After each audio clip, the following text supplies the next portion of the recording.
Hello दोस्तों, welcome back. अभी quarter 4 का रिजल्ट बहुत सारा निकल के आ रहा है और मुझे थोड़ा सा फीवर हो गया, इसलिए आवाज़ में थोड़ा बहुत आपको फील हो रहा होगा, बट काम तो करना ही है। तो देखिए, अभी Q4 में आपका वरुण बेवरेजेस का रिजल्ट निकल के आया है और रिजल्ट को देख के स्टॉक ने लगभग 10% तक का छलांग भी दिखाया था। तो मुझे लगा कि रिजल्ट बहुत अच्छा हुआ होगा बट मैंने रिजल्ट को देखा तो मुझे उतना कुछ इंप्रेसिव नहीं लगा। अब क्यों नहीं लगा, मैं समझा रहा हूँ आपको। देखिए, वरुण बेवरेजेस का इंडिया में जो ग्रोथ था वो काफ़ी स्लो डाउन हो चुका था। अब उसका रीज़न बहुत सारा था। जो कैंपा कोला है वो बहुत अच्छे तरीके से आके मार्केट शेयर गेन कर रहा है, काफ़ी सस्ते में वो मतलब अपना जो उसका जो कैंपा कोला जो है उसको लॉन्च कर रहा था। और पानी का भी उसका जो जियोज है, मतलब जो कैंपा कोला का जो ब्रांड है उसमें वो पानी बेच रहा है इंडिपेंडेंस नाम से। तो पानी का सेगमेंट में आपका वरुण बेवरेजेस भी है और आपका जो कैंपा कोला के बाद उसका पेप्सी का कंपटीशन भी है। तो इस कंपटीशन की वजह से इंडिया में ग्रोथ काफ़ी कम हो गया था, लगभग 11-12% के पास मेरे ख्याल से ग्रोथ था। ठीक है।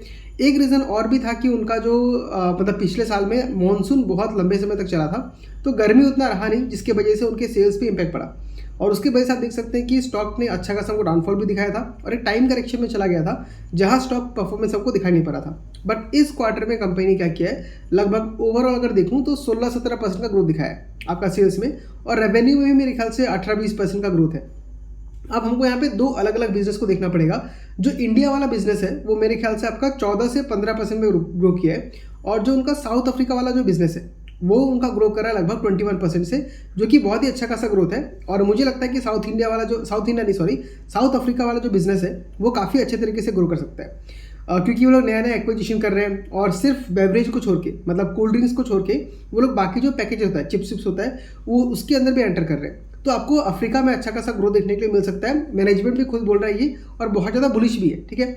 इंडिया में कंपनी क्या कर रही है, 4 नए नए प्लांट्स और खोल रही है जहाँ पे वो कोल्ड ड्रिंक्स बना के बेचेगा।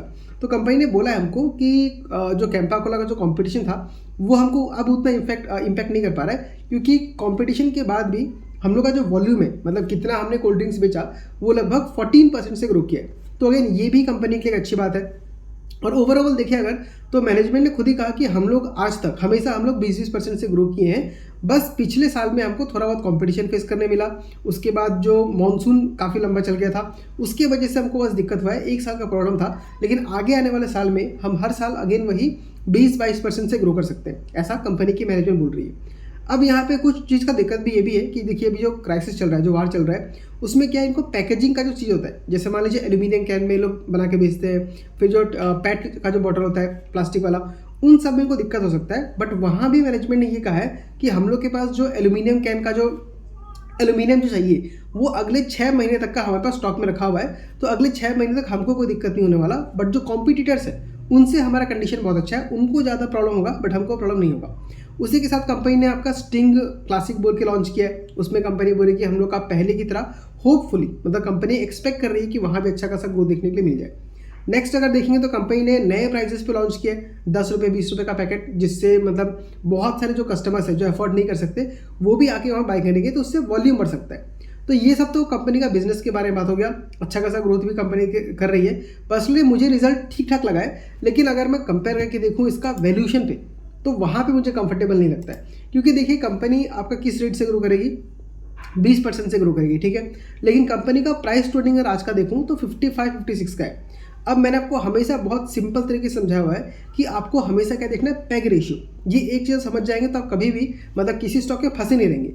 जैसे बहुत लोग को आपने सुना होगा कि मैंने एक कंपनी अच्छा है लेके रखा हूँ, लेकिन उसका दाम बढ़ नहीं रहा है, उसी प्राइस पे घूम रहा है। तो जनरली क्यों होता है, जब हम महंगे वैल्यूशन पे लेते हैं। अभी कंपनी का बिजनेस मॉडल बहुत अच्छा है, आपको मैंने समझा भी दिया कि कंपनी जो भी काम कर रही है सब अच्छे तरीके से कर रही है, लेकिन प्रॉब्लम क्या है, वैल्यूशन महंगा हो गया है। अब वैल्यूशन महंगा मैं कैसे बोल सकता हूँ, देखिए 55 का प्राइस टू अर्निंग है, उससे मुझे कोई दिक्कत नहीं है। बट उसके बाद ग्रोथ कंपनी कितना दिखा पा रही है, सिर्फ 20% का। और अगर मैं price to earning divided by growth कर दूँ, 55 डिवाइडेड बाय 20 करता हूँ, तो 2 पॉइंट समथिंग निकल के आ रहा है। और मैंने आपको हमेशा क्या सिखाया है कि उन्हीं कंपनी में इन्वेस्ट कीजिए जिसका PEG ratio, PE by growth का जो रेशियो है वो 1 के आसपास हो। अब मान लीजिए ये वरुण बेवरेजेस जो कंपनी है वो बहुत ही जानी मानी कंपनी है, इन्वेस्टर्स का ट्रस्ट है, बहुत अच्छा खासा ट्रैक रिकॉर्ड बना के दिया हुआ है इसने। तो इस कंपनी को क्या होना चाहिए, थोड़ा प्रीमियम मिलना चाहिए। मतलब जनरली मैं बोलता हूँ कि 1 के आसपास अगर पैग रेशियो हो तो काफ़ी कंफर्टेबल होता है। बट आप इसको अगर प्रीमियम वैल्यू देना चाहते हो, क्योंकि कंपनी ने ट्रैक रिकॉर्ड बना के रखा हुआ है, प्रूव भी कर दिया है, तो इसको हम मैक्स टू मैक्स 1.5 1.4 ऐसा का पैग रेशियो दे सकते हैं। बट अभी इसका पैग रेशियो है 2.5 2.3 के आसपास है, जो कि मेरे लेवल से बहुत ज़्यादा मुझे मतलब कंफर्ट नहीं देता है। और आप देख भी सकते हो कि इसने एक साल में आपको कुछ खास रिटर्न दिया भी नहीं है। अगर मैं यहाँ से एक साल का देखूँ तो इसने हाई लगाया था 538 का, और आज के रेट में भी कितने का है ये, 520 का ही है। हाँ, हालांकि जब ये आपका 400 में पहुँच गया था तब इसका पैग रेशियो सस्ता हो गया था। लेकिन अगेन आपने मेरा बात अगर पहले वीडियोस देखा है तो आपको पता है मैं ऐसी कंपनी से फोकस करता हूँ जिसका ग्रोथ रेट काफ़ी अच्छा हो, मतलब कम से कम 25 30 40% का ग्रोथ रेट हो।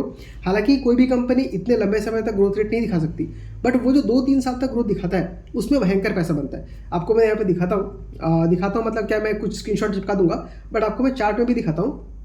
अगर मैं पिछले 10 साल का चार्ट निकालूं तो यहाँ पे देखिए कंपनी ने आपको 2020 से पकड़ता हूँ तो 2020 से लेकर आपका 2024 तक कंपनी का जो प्राइस था वो 68 से बढ़ के आपका 600 तक पहुँच गया, मोटा मोटा 10 गुना हुआ है। ठीक है, 2020 से 2024 सिर्फ 4 साल में कंपनी ने आपके स्टॉक को 10 गुना बना के दिया है। बट उसके बाद अगर देखेंगे तो वहाँ से आपका स्टॉक हमेशा नीचे गिरते हुआ है।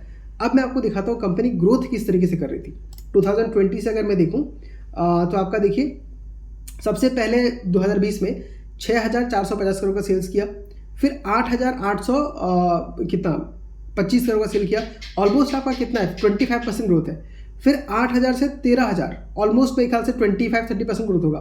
फिर 13,000 से 16,000 यहाँ पे ग्रोथ हमको थोड़ा बहुत घटते हुए दिख रहा है। ऑफकोर्स वैल्यू बढ़ा है बट परसेंटेज में देखेंगे तो ग्रोथ बहुत ज़्यादा नहीं है।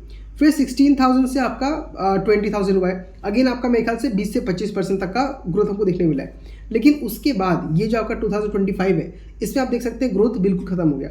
20,000 करोड़ से सेल्स घट के मतलब सेल्स बढ़ा है बट सिर्फ 21,685 करोड़ हुआ है। अगर मैं देखूँ तो यहाँ पे सेल्स ना के बराबर ग्रो किया है, तो इसकी वजह से कंपनी में ग्रोथ भी रुक गया है। और देखिए ये ग्रोथ जब रुकता है, हम लोग पूरा साल का एक बार में दिख रहे हैं बट हमको एक साल में 4 क्वार्टर होता है, तो 4 क्वार्टर में आदमी लोग आराम से देख सकते हैं, जो इन्वेस्टर्स होते हैं आराम से समझ सकते हैं कि कंपनी किस डायरेक्शन में जा रही है, जिसके वजह से वहाँ पे लोग निकलना स्टार्ट करते हैं। और आप देखिए यहाँ पे आपका जो चार्ट है 2023-24 से ही उसने परफॉर्मेंस नहीं दिखाया। 24 तक उसने हाई लगाया, उसके बाद वो उसी की रेंज में घूमा, ज़्यादा ऊपर गया नहीं, 605 से लेके 645 तक गया, ऑलमोस्ट 10% का भी ग्रोथ को नहीं दिखाया हुआ।